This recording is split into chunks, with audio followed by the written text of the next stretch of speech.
जय श्री कृष्णा। श्री ओम नमो भगवते वासुदेवाय। भक्तजनों, आज हम श्रीमद् भगवत गीता जी के 12वें अध्याय का अभ्यास करेंगे। सबसे पहले कथा द्वारा उसकी महिमा। आइए।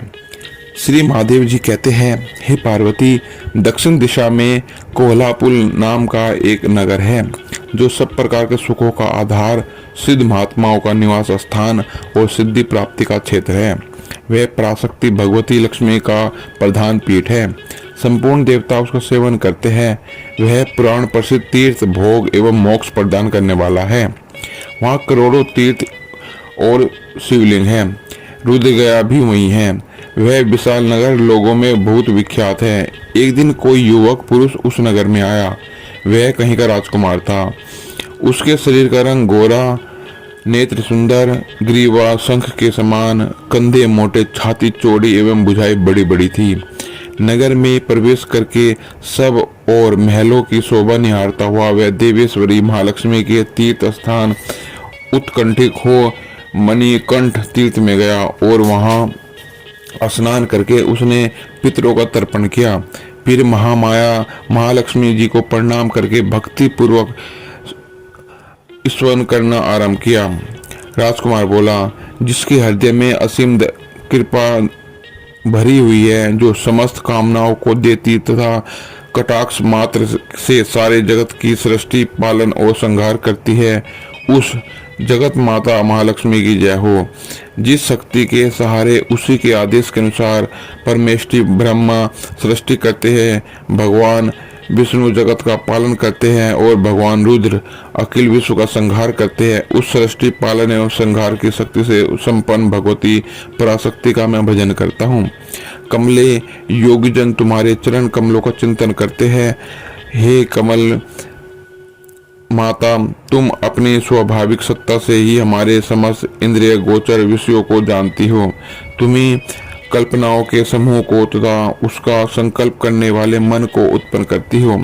इच्छा शक्ति, ज्ञान शक्ति और क्रिया शक्ति, ये सब तुम्हारे ही रूप हैं। तुम परम ज्ञान रूपिणी हो। तुम्हारा स्वरूप निष्कल, निर्मल, नित्य, निराकार, निरंजन, अंतर रहित, आतंक शून्य, आलम्बनहीन और निरामय है। देवी, तुम्हारी महिमा का वर्णन करने में कौन समर्थ हो सकता है? जो षट चक्रों का भेदन करके अंतःकरण के 12 स्थानों में विहार करती है, अनाहत, ध्वनि, बिंदु, नाद और कला, ये जिसके स्वरूप है, उस माता महालक्ष्मी को मैं प्रणाम करता हूँ। माता, तुम अपने पूर्ण चंद्रमा से प्रकट होने वाली अमृत राशि को बहा करती हो। तुम्ही परा, पश्यंती, मध्यमा और बैखरी नामक वाणी हो। मैं तुम्हें नमस्कार करता हूँ। देवी, तुम जगत की रक्षा के लिए अनेक रूप धारण किया करती हो। हे अंबिके, तुम ब्रह्मी, वैष्णवी और महेश्वरी शक्ति हो। वाराही, महालक्ष्मी, नरसिंही, इंद्री, कुमारी, चंडिका, जगत को पवित्र करने वाली लक्ष्मी, जगन माता, सावित्री, चंद्रकला तथा रोहिणी भी तुम ही हो। हे परमेश्वरी, तुम भक्तों का मनोरथ पूर्ण करने के लिए कल्पता से समान हो, मुझ पर प्रसन्न हो। उसके इस प्रकार स्तुति करने पर भगवती महालक्ष्मी अपना साक्षात स्वरूप धारण करके बोली, राजकुमार, मैं तुमसे प्रसन्न हूँ। तुम कोई भी वरदान मांगो। राजपुत्र बोला, हे माँ, मेरे पिता राजा भरत अश्वमेघ नामक महान यज्ञ का अनुष्ठान कर रहे थे। वे देव योग से रोगग्रस्त होकर स्वर्गगामी हो गए। इसी बीच में यूप में बंधे हुए यज्ञ संबंधी घोड़ों को, जो समूची पृथ्वी की परिक्रमा करके लौटा था, किसी ने रात्रि में बंधन काट कर कहीं अन्यत्र पहुंचा दिया। उसकी खोज में मैंने कुछ लोगों को भेजा, किंतु वे कहीं भी उसका पता न चला सके और खाली हाथ लौट आए। तब मैं सब ऋषियों से आज्ञा लेकर तुम्हारी शरण में आया हूँ। हे देवी, यदि तुम मुझ पर प्रसन्न हो तो मेरे यज्ञ का घोड़ा मिल जाए, जिससे यज्ञ पूर्ण हो सके। तभी मैं अपने पिता महाराज का ऋण उतार सकूंगा। शरणागति पर दया करने वाली जगत जननी माता, जिससे मेरा यज्ञ पूर्ण हो जाए, ऐसा उपाय करो। माँ भगवती बोली, राजकुमार, मेरे मंदिर के दरवाजे पर एक ब्राह्मण रहते हैं, जो लोगों में सिद्ध समाधि के नाम से विख्यात है। वे मेरी आज्ञा के अनुसार तुम्हारा सब काम पूरा कर देंगे। महालक्ष्मी के इस प्रकार कहने पर राजकुमार उस स्थान पर आए जहाँ सिद्ध समाधि रहते थे। वे चरणों में प्रणाम करके राजकुमार चुपचाप हाथ जोड़कर खड़े हो गए। तब ब्राह्मण ने कहा, तुम्हें माता जी ने यहाँ भेजा है। अच्छा देखो, अब मैं तुम्हारा सारा अभिष्ट कार्य सिद्ध करता हूँ। यूँ कहकर मंत्रवेत्ता ब्राह्मण ने सब देवताओं को वहाँ खींचा। राजकुमार ने देखा, उस समय सब देवता हाथ जोड़े जोड़े थर थर कांपते हुए वहाँ उपस्थित हो गए। तब उन श्रेष्ठ ब्राह्मण ने समस्त देवताओं से कहा, हे देवगण, इस राजकुमार का अश्व जो यज्ञ के लिए निश्चित हो चुका था, रात में देवराज इंद्र ने चुराकर अन्यत्र पहुंचा दिया है। उसे शीघ्र ले आओ। तब देवताओं ने मुनि के कहने से यज्ञ का घोड़ा लाकर दे दिया। इसके बाद उन्होंने उन्हें जाने की आज्ञा दी। देवताओं का आकर्षण देखकर तथा खोए हुए अश्व को पाकर राजकुमार ने मुनि के चरणों में प्रणाम करके कहा, हे महर्षि, आपका यह सामर्थ्य आश्चर्यजनक है। आप ही ऐसा कर सकते हैं, दूसरा कोई नहीं। ब्राह्मण, मेरी प्रार्थना सुनिए। मैं पिता महाराज वरदरस्त अश्वमेघ यज्ञ का अनुष्ठान आरंभ करके देव योग से मृत्यु को प्राप्त हो गए हैं। अभी तक उनका शरीर तपाए हुए तेल में सुखाकर मैंने रख छोड़ा है। साधु श्रेष्ठ, आप उन्हें पुनः जीवित कर दीजिए। यह सुनकर महामुनि ब्राह्मण ने किंचित मुस्कुराकर कहा, चलो, जहाँ यज्ञ मंडप में तुम्हारे पिता मौजूद है, ले चलो। तब सिद्धि समाधि ने राजकुमार के साथ वहां चलकर जल अभिमंत्रित किया और उसे शव के मस्तक पर रखा। उसके रखते ही राजा सचेत होकर उठ गए अर्थात जीवित हो गए। फिर उन्होंने ब्राह्मण को देखा और पूछा, धर्म स्वरूप आप कौन हैं? तब राजकुमार ने महाराज से पहले का सारा हाल कहा। राजा ने अपने को पुनः जीवन दान देने वाले ब्राह्मण को नमस्कार करके पूछा, ब्राह्मण, किस पुण्य से आपको यह अलौकिक शक्ति प्राप्त हुई है? उनके योग कहने पर ब्राह्मण ने मधुर वाणी में कहा, राजन, मैं प्रतिदिन आलस्य रहित होकर गीता जी के 12वें अध्याय का जप करता हूँ। उसी से मुझे यह शक्ति मिली है जिससे तुम्हें जीवन प्राप्त हुआ है। यह सुनकर ब्रह्मा सहित राजा ने उन महर्षि के से गीता के 12वें अध्याय का अध्ययन किया। उसके महात्म्य से उन सबकी सदगति हो गई। दूसरे जीव भी उसके पाठ से परम मोक्ष को प्राप्त हो चुके हैं। ओम श्री ओम नमो भगवते वासुदेवाय। तो भक्तजनों, ये था श्रीमद् भागवत गीता जी के 12वें अध्याय का महात्म अर्थात उसके पढ़ने का फल, उसके पाठ करने का फल। कितनी शक्ति है श्रीमद् भागवत गीता जी में, हम सबको भी उसका अभ्यास करना चाहिए।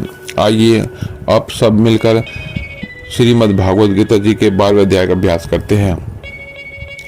भगवान के वचनों को सुनकर अर्जुन बोले, हे मनमोहन, जो अनन्य प्रेमी भक्तजन इस पूर्वोक्त प्रकार से निरंतर आपके भजन ध्यान में लगे हुए आप सद्गुण रूप परमेश्वर को अति श्रेष्ठ भाव से उपासते हैं और जो अविनाशी परम परमेश्वर निराकार को ही उपासते हैं, उन दोनों प्रकार के भक्तों में अति उत्तम योग वेदता कौन है? इस प्रकार अर्जुन के पूछने पर श्री भगवान बोले, हे अर्जुन, मेरे में मन को एकाग्र करके निरंतर मेरे भजन ध्यान में लगे हुए जो भक्तजन अतिशय श्रेष्ठ श्रद्धा से युक्त हुए मुझ सगुण रूप परमेश्वर को बसते हैं, वे मेरे को योगियों में भी अति उत्तम योगी मान्य है, अर्थात उनको मैं अति श्रेष्ठ मानता हूँ।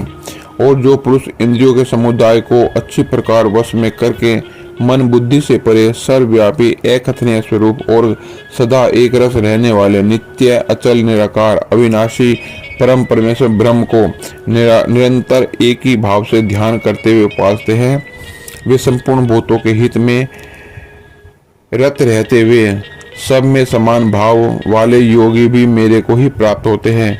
किंतु उस परम परमेश्वर निराकार ब्रह्म में आसक्त हुए चित्त वाले पुरुषों के साधन में क्लेश अथवा परिश्रम विशेष है, क्योंकि देह अभिमानियों से अव्यक्त चित्त विषयक गति दुख पूर्वक प्राप्त हो जाती है, अर्थात जब तक शरीर में अभिमान रहता है तब तक शुद्ध परम परमेश्वर निराकार ब्रह्म में स्थिति होनी कठिन है। और जो मेरे प्राण हुए भक्तजन संपूर्ण कर्मों को मेरे में अर्पण करके मुझ सगुण रूप परमेश्वर को ही तेल धारा के समान अनन्य ध्यान योग से निरंतर चिंतन करते हुए बसते हैं। हे अर्जुन, उन मेरे में चित्त को लगाने वाले प्रेमी भक्तों का मैं शीघ्र ही मृत्यु रूप संसार समुद्र से उद्धार करने वाला होता हूँ। इसलिए हे अर्जुन, तू मेरे में मन को लगा और मेरे में ही बुद्धि को लगा। इसके उपरांत तू मेरे में ही निवास करेगा, अर्थात मेरे को ही प्राप्त होगा। इसमें कुछ भी संशय नहीं है। यदि तो मेरे मन को मेरे में अचल स्थापन करने के लिए समर्थ नहीं है तो हे अर्जुन, अभ्यास रूप योग के द्वारा मेरे को प्राप्त होने के लिए इच्छा कर। यदि तू ऊपर कहे हुए अभ्यास में भी असमर्थ है तो केवल मेरे लिए कर्म करने के लिए प्रेरण हो। इस प्रकार मेरे अर्थ कर्मों को करता हुआ भी मेरी प्राप्ति रूप सिद्धि को ही प्राप्त होगा। और यदि इसको भी तू करने में असमर्थ है तो जीते हुए मन वाला और प्राप्ति रूप योग के शरण वाला हुआ सब कर्मों के फल का मेरे के लिए त्याग कर। क्योंकि मर्म को न जानकर किए गए अभ्यास से परोक्ष ज्ञान श्रेष्ठ है और परोक्ष ज्ञान से मुझ परमेश्वर के स्वरूप का ध्यान श्रेष्ठ है। और ध्यान से भी कर्मों का फल मेरे लिए त्यागना श्रेष्ठ है और त्याग से तत्काल ही परम शांति होती है। इस प्रकार शांति को प्राप्त हुआ जो पुरुष सब भूतों में द्वेष भाव से रहित तथा स्वार्थ रहित, सबका प्रेमी और हेतु रहित, दयालु तथा ममता से रहित एवं अहंकार से रहित, सुख दुखों की प्राप्ति में जो सम और समावान है, अर्थात अपराध करने वालों को भी माफ करने वाला है, क्षमा करने वाला है, तथा जो ध्यान में युक्त हुआ निरंतर लाभ हानि में संतुष्ट है तथा मन और इंद्रियों सहित शरीर को वश में किए हुए मेरे में दृढ़ निश्चय वाला है, वह मेरे अर्पण किए हुए मन बुद्धि वाला मेरा भक्त मेरे को प्रिय है, जिससे कोई भी जीव उद्वेग को प्राप्त नहीं होता और जो स्वयं भी किसी जीव को उद्वेग के प्राप्त नहीं होता है, तथा जो हर्ष अमर्ष भय और उद्वेग गति आदि से रहित है, वह भक्त मेरे को प्रिय है। जो पुरुष आकांक्षा से रहित, बाहर भीतर से शुद्ध और चतुर है तथा जिस काम के लिए आया है उसको पूरा कर चुका है और पक्षपात से रहित और दुखों से छूटा हुआ है, वह सर्व आरंभों का त्यागी, अर्थात मन वाणी और शरीर द्वारा प्रारब्ध से होने वाले संपूर्ण स्वाभाविक कर्मों में कर्तापन के अभिमान का त्यागी मेरा भक्त मेरे को प्रिय है। जो न कभी हर्षित होता है, न द्वेष करता है, न सोच करता है, न काम न करता है, तथा जो शुभ और अशुभ कर्मों के फल का त्यागी है, वह भक्ति युक्त पुरुष मेरे को प्रिय है।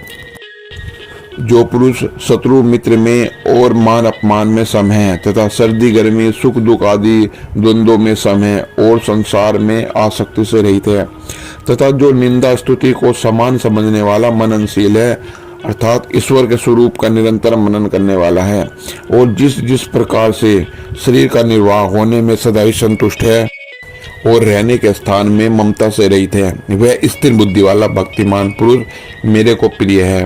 और जो मेरे परायण हुए, अर्थात मेरे को परम आश्रय और परम गति का एवं सबका आत्म रूप और सबसे परे परम पूज्य समझकर विशुद्ध प्रेम से मेरी प्राप्ति के लिए तत्पर वे श्रद्धा युक्त पुरुष इस प्रकार ऊपर कहे हुए धर्म में अमृत को निष्काम भाव से सेवन करते हैं, वे भक्त मेरे को अतिशय प्रिय है। जय श्री कृष्णा। श्री ओम नमो भगवते वासुदेवाय। तो भक्तजनों, यहाँ श्रीमद् भागवत गीता जी का 12वां अध्याय समाप्त होता है। हम सबको इसका अभ्यास करना चाहिए और अपने कुल का उद्धार अवश्य करना चाहिए। जय श्री कृष्ण।